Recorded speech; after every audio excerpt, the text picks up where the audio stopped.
बिस्मिल्लाहिर्रहमानिर्रहीम। अस्सलाम वालेकुम दोस्तों, नई वीडियो में खुश आमदीद। दोस्तों, सऊदी अरब ने तुर्की, ईरान और मलेशिया से ताल्लुकात पर पाकिस्तान से 3 अरब डॉलर का कर्जा वापस मांग लिया है, जो उसने पाकिस्तान को 2018 में दिया था। लेकिन दोस्तों, पाकिस्तान ने पहली किस्त वापस कर दी और 2 टोक अल्फाज में अपना मौकफ भी बयान कर दिया। लेकिन दोस्तों, दूसरी जानिब आज मुझे अशफाक अहमद की वो बात बहुत याद आ रही है जिसमें उन्होंने कहा था कि पाकिस्तान की मिसाल सालेह अलैहिस्सलाम की ऊँटनी जैसी है, जिसने इसकी इज्जत की अल्लाह ताला ने उन्हें मालामाल कर दिया और जिन्होंने उसकी बेहुरमती की अल्लाह ताला ने उन्हें तबाह बर्बाद कर दिया। दोस्तों, मोहम्मद बिन सलमान को कनाडा में जिलावतनी इख्तियार करने वाले साबिक सऊदी एहलकार के कत्ल की मंसूबाबंदी का इल्जाम लगा दिया गया है। क्या इसके बाद सऊदी वली अहद के खिलाफ कार्रवाई होगी या नहीं? वीडियो की तफसील में जाने से पहले आप देख रहे हैं हकीकत की दुनिया डॉक्टर अली के साथ। हमारा चैनल सब्सक्राइब करके घंटी के निशान को दबाना मत भूलिएगा। इस वीडियो को ज्यादा से ज्यादा फेसबुक, व्हाट्सएप और सोशल मीडिया पर शेयर जरूर करें। शेयर और लाइक करने के साथ साथ कमेंट बॉक्स में पाक फौज जिंदाबाद, पाकिस्तान पाइंदाबाद और पाकिस्तान के गुमनाम हीरोज को सलाम का नारा कमेंट जरूर कीजिएगा। दोस्तों, तुर्की, ईरान और मलेशिया से ताल्लुकात पर सऊदी अरब पाकिस्तान से नाराज है और अर्तुगरुल ड्रामे ने भी मामलात खराब किए हैं। इसलिए पाकिस्तान को 2018 में दिया गया 3.5 अरब डॉलर का कर्जा सऊदी अरब ने वापस मांग लिया। पहली किस्त पाकिस्तान ने दे दी है। दोस्तों, सऊदी अरब और पाकिस्तान के ताल्लुकात गुज़िश्ता 1 साल से ज्यादा अच्छे नहीं चल रहे। ताल्लुकात में खराबी उस वक्त पैदा हुई कि जब पाकिस्तान ने मलेशिया की जानिब से OIC का मुतबादिल ग्रुप बनाने की कोशिशों के सिलसिले में बुलाई गई कॉन्फ्रेंस में शिरकत का फैसला किया। पाकिस्तान और सऊदी अरब के ताल्लुकात 1 साल से ठीक नहीं, और एक और दिलचस्प चीज ये है कि अर्तुगरुल ड्रामे ने भी मामलात को खराब किया है।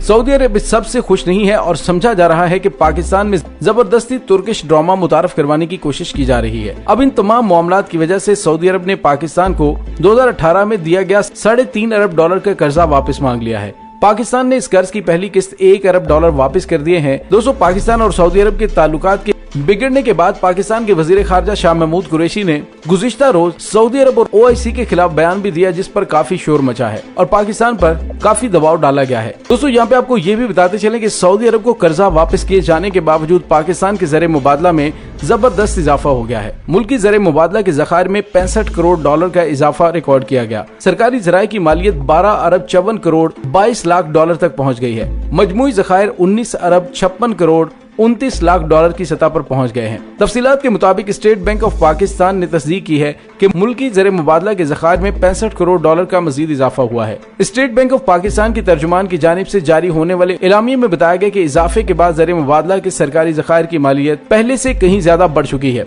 स्टेट बैंक के मुताबिक 30 जुलाई को खत्म होने वाले हफ्ते तक मुल्क की ज़र मुबादला के ज़खायर 56 करोड़ 70 लाख डॉलर तक पहुँच गए थे, जिसके बाद ज़र मुबादला के ज़खायर की मालियत 12 अरब 54 करोड़ 22 लाख डॉलर की सतह पर आ गई है।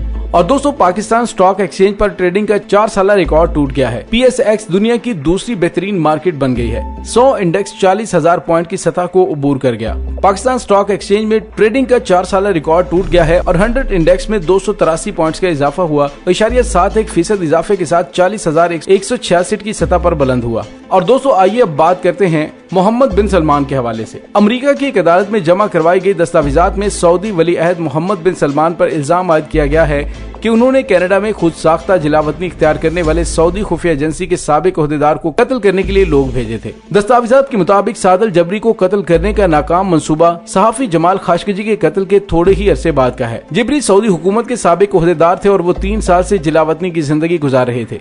दस्तावेजात के मुताबिक ये मुबैना मंसूबा नाकाम हो गया था। उसकी वजह कैनेडियन सरहद पर मौजूद एजेंट्स का शुबा बनी, क्योंकि 7 जबरी के कत्ल का मंसूबा बनाने वाले स्क्वाड ने टोरंटो पेरिसन इंटरनेशनल एयरपोर्ट पर आने की कोशिश की थी। अल जबीरी, जिनकी उम्र 61 वर्ष है, कई सालों तक सऊदी अरब में बरतानिया की MI6 और दीगर मगरबी खुफिया एजेंसियों से राब्ते में रहने वाली अहम शख्सियत रहे हैं। दोस्तों, ये दरखास्त 106 सफ़ात पर मुश्तमिल है, जिसे वाशिंगटन DC की अदालत में जमा करवाया गया।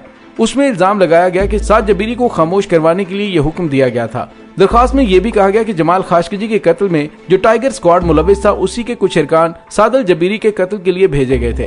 दोस्तों, ख्याल है कि जमाल खाशकजी को सन 2018 में इस्तांबुल के सऊदी कौंसल खाने में मार दिया गया था। दस्तावेजात के मुताबिक कुछ जगहों पर डॉक्टर सादल जबीरी के जहन और हाफजे से कहीं ज्यादा मुद्दा मोहम्मद बिन सलमान के बारे में हसास, जिल्लत अंगेज और तनकीदी मालूमात हैं। मां सवाए शायद उसी रिकॉर्ड के जो डॉक्टर साद ने अपने कत्ल की पेशगोई के हवाले से की है। दोस्तों यही वजह है कि मोहम्मद बिन सलमान उनकी मौत चाहते थे और वो गुज़िश्ता 3 वर्षों से इस मकसद को हासिल करने के लिए काम कर रहे थे। सन 2017 में सादिक जबीरी बरास्ता तुर्की कनाडा फरार हो गए और वो इल्जाम आयद करते हैं कि मोहम्मद बिन सलमान ने बहुत कोशिशें की कि वो सऊदी अरब वापस लौट आएं। यहाँ तक कि उन्होंने सादिक जबीरी को निजी तौर पर पैगामात भी भिजवाए, जिनमें से एक ये भी था कि हम यकीनन तुम तक पहुँच जाएंगे। अल जबीरी कहते हैं कि फिर खाशकिजी के कत्ल के 2 हफ्तों से भी कम का वक्त बीता था कि टाइगर स्क्वाड उन्हें कत्ल करने के इरादे से कनाडा रवाना हुआ। अदालत में दायर दस्तावेजात के मुताबिक उस गिरोह में वो शख्स भी शामिल था जिस पर इल्जाम है कि उसने खाशकिजी की जिल्द उतारी थी।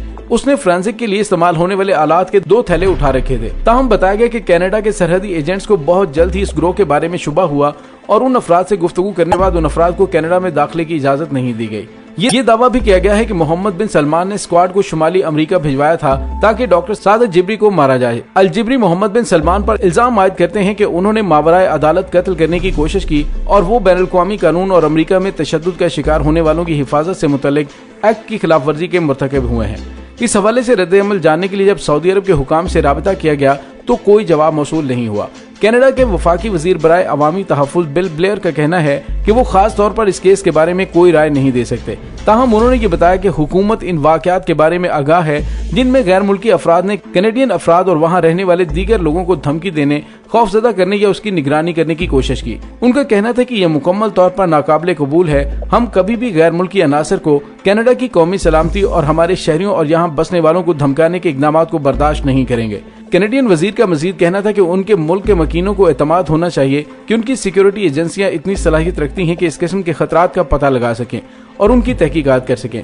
उनका यह भी कहना था कि हम कैनेडियन शहरी और बाहर से आकर उस जमीन पर बसने वालों की हिफाजत के लिए तमाम जरूरी इकदामात करेंगे और हम लोगों को दावत देते हैं कि वो किसी इस किस्म के खतरात के हवाले से कानून नाफिज करने वाले हुकाम इदारों को आगाह करें। मई में अल जिब्री के बड़े बेटे का कहना था कि उनके बहन भाइयों को यरगमाल बना दिया गया है। सादिक जिब्री कई साल तक मोहम्मद बिन नाइफ के दस्ते रास्त रहे। उन्हें सन 2000 के अरसे में अलकायदा की जानिब से की जाने वाली दहशतगर्दी की कार्रवाइयों को शिकस्त देने का क्रेडिट जाता है। उन्हें अमरीका, बरतानिया, कनाडा, ऑस्ट्रेलिया और न्यूजीलैंड की खुफिया एजेंसियों के साथ सऊदी ताल्लुकात के हवाले से कलीदी किरदार की हैसियत हासिल थी। खामोश तबीयत के हामिल जबीरी ने यूनिवर्सिटी ऑफ एडिनबरा से आर्टिफिशियल इंटेलिजेंस में डॉक्टरेट की डिग्री हासिल की थी।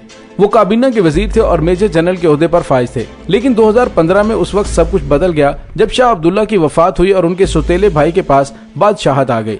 उन्होंने अपने बेटे मोहम्मद बिन सलमान, जो कि MBS के नाम से जाने जाते हैं, उनको वजीर दिफा का ओहदा सौंपा। सन 2017 में मोहम्मद बिन सलमान ने अपने वालिद की मदद से मोहम्मद बिन नाइफ की जगह वली अहद बन गए और साद जिब्री उसके बाद मुल्क छोड़कर चले गए। दोस्तों इस वक्त शहजादा मोहम्मद बिन नाइफ जेरे हिरासत हैं और उनके एहसास से मुंजमद हैं और जो लोग भी उनके लिए काम करते थे वो अपने ओहदों से हटा दिए गए हैं। दोस्तों इसके साथ ही डॉक्टर अली को इजाजत दीजिए। इंशाल्लाह बहुत जल्द मिलते हैं एक नई वीडियो में।